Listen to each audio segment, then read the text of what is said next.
Bonjour et bienvenue pour ce Hit Story. Cette émission est enregistrée à la Copé. Notre invitée du jour a un univers bien à elle.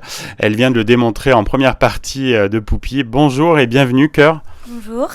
Alors j'ai choisi pour ce Hit Story votre dernière chanson, J'espère. L'espoir est multifacette dans ce morceau. Oui, exactement. En fait, non, c'est parce que je pense que quand on a un chagrin d'amour ou quand on a quelque chose de difficile dans la vie, on a souvent des injonctions à être positif.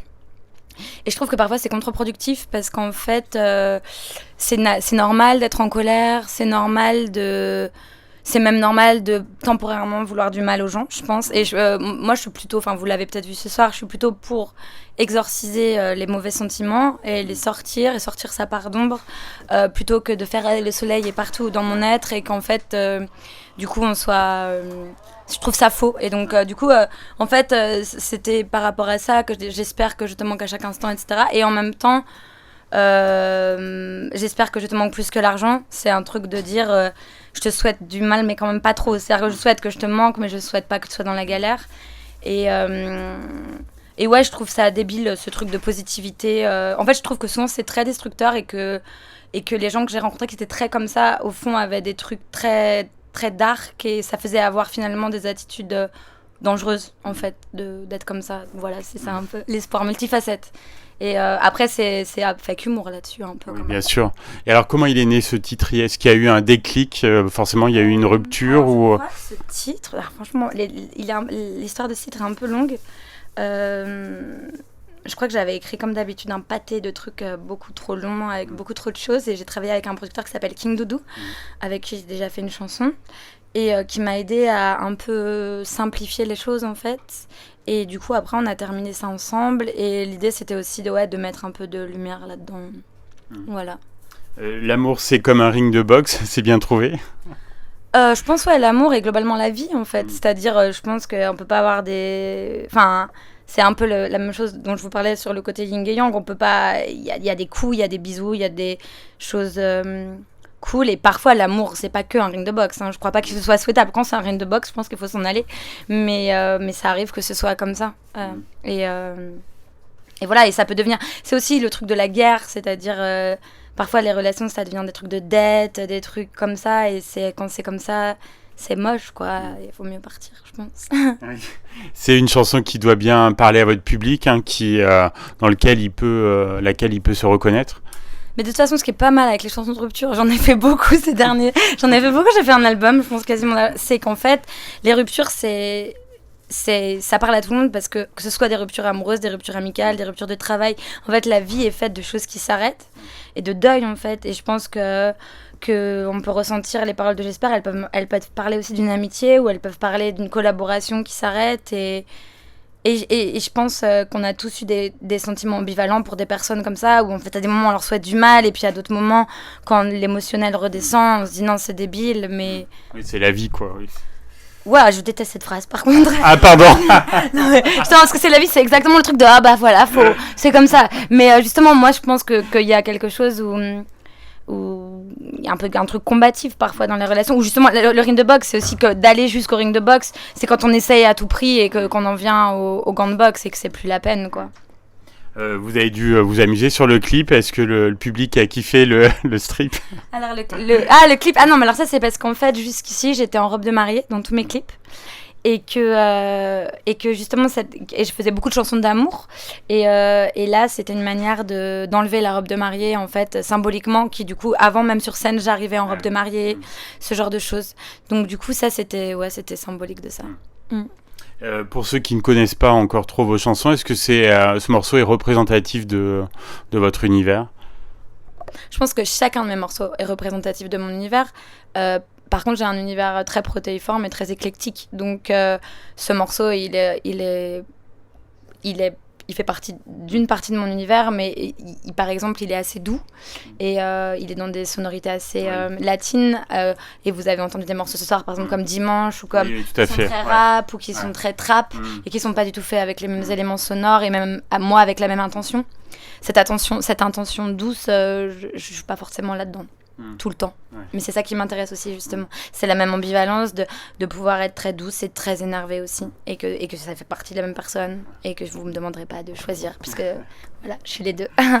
Donc là, vous êtes une féministe, militante et engagée. Ça passe par un langage ultra décomplexé quand vous parlez de sexe, d'amour, des mecs.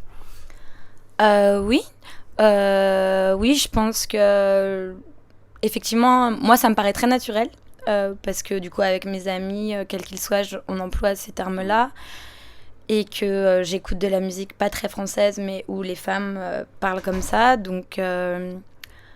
ça me semble complètement naturel de parler comme ça et important, d'autant que la musique parle beaucoup de désir, d'amour et de sexe et que je vois pas pourquoi je passerais par des métaphores où il y a aussi quelque chose, et ça c'est plus un truc militant de classe par rapport au féminisme, c'est qu'il y a quelque chose dans le fantasme qu'ont les hommes des femmes, où ils aiment pas les hommes, enfin, où il y a ce truc de la femme qui va être propre et qui va peut-être être super mignonne, dire des trucs d'amour, et le mec va avoir envie de la défoncer, enfin, mais parce qu'elle est comme ça, et que justement, parce qu'elle affirme pas ce pouvoir-là, et que du coup, elle permet cette domination intellectuelle, etc.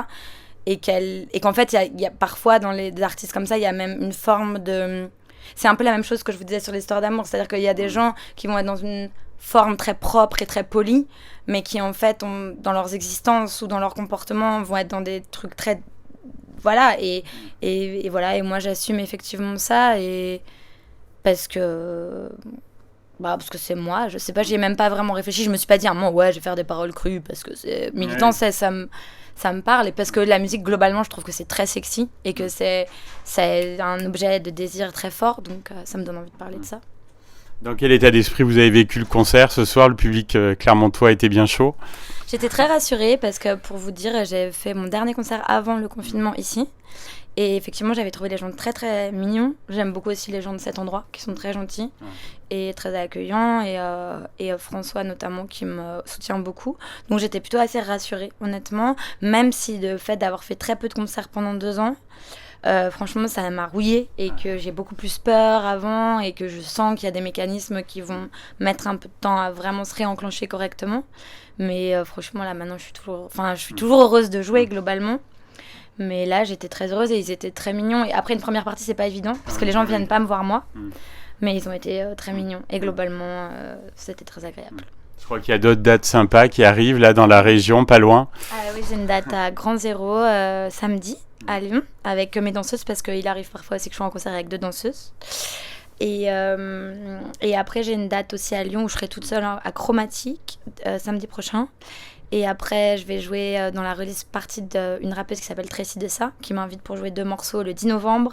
Après, le 20 novembre, au festival Les Femmes s'en mêlent à Paris. Oui. Et après, le 27 novembre, Yel à Saint-Etienne. Ouais, ça va être sympa là avec elle aussi. Ouais, ça va être cool. Mais moi, j'adore le fait que ce soit toujours très différent. Je trouve ça excitant. J'aimerais pas faire toujours le même genre de concert, toujours le même genre de salle. C'est le défi en fait. Voilà, comme ça aussi... c'est excitant d'avoir un public éclectique aussi, j'aime bien. Ne pas forcément être dans une niche de musique ou quoi.